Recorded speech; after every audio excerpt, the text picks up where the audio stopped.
भाग 1। कलयुग की रात में बुद्ध का आगमन। भयंकर माहौल, शक्तिशाली संदेश। कलयुग का समय चरम पर था। मनुष्यों के दिलों में क्रोध, मोह, लालच और हिंसा भर चुकी थी।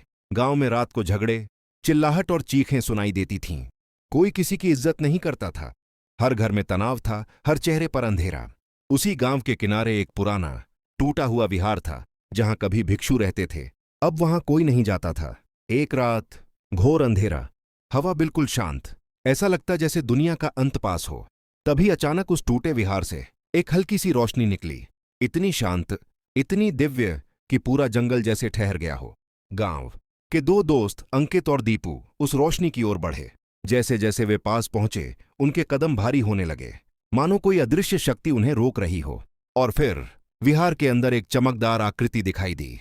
शांत चेहरा, कमल जैसा तेज, पूरा शरीर स्वर्ण जैसा चमकता हुआ। वह कोई और नहीं थे, भगवान बुद्ध स्वयं। उनके सामने कमल का फूल था और चारों ओर एक दिव्य प्रकाश फैल रहा था। लेकिन उनका चेहरा पहली बार इतना गंभीर और कठोर दिख रहा था।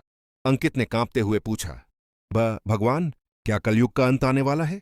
भगवान बुद्ध ने आंखें खोलीं। उनके शब्द नरम थे, पर भीतर भयंकर चेतावनी छिपी थी। अंत तब आता है जब मनुष्य अपने ही मन का अंत कर देता है। बोलते ही सारी रोशनी कांपने लगी। एक तेज हवा चली और बुद्ध के पीछे एक विशाल छाया सा चक्र घूमने लगा, जैसे समय स्वयं जाग उठा हो। दीपू डर गया, लेकिन बुद्ध मुस्कुराए नहीं। उन्होंने कहा, कलयुग का सबसे अंधेरा दौर शुरू हो चुका है और उसके पहले संकेत तुम्हारे ही गांव में दिखाई देंगे। और उसी क्षण विहार के बाहर भयंकर चीख गूंजी, मानो पूरा गांव जल उठा हो। अंकित और दीपू बाहर भागे, और जो उन्होंने देखा वह इतना डरावना था कि उनके हाथ पैर सुन्न हो गए। भाग 2 देखने के लिए हमारे चैनल बाय अंकित को सब्सक्राइब करें।